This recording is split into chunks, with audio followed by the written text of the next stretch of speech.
Welcome to Man Does Tech, where I solve the problems you didn't even know you had. You begin by making sure your account supports Calendar Sync.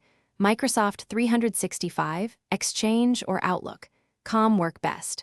Once confirmed, open Outlook and go to Accounts, then Add Account.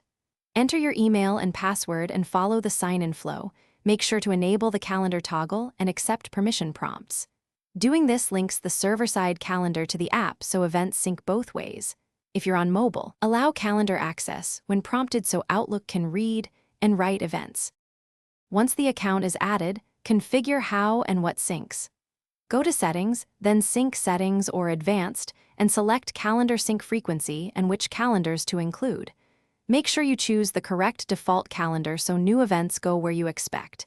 If you have multiple accounts, map each account's calendar clearly. For corporate accounts, verify Exchange ActiveSync or OAuth credentials and server addresses, because correct protocol ensures reliable two-way syncing and prevents duplicate or missing events.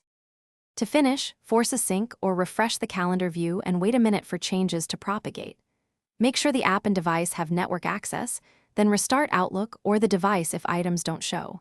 If issues persist, clear the app cache or remove and re-add the account to reset sync tokens. One key troubleshooting tip: re-enter credentials to re-authenticate.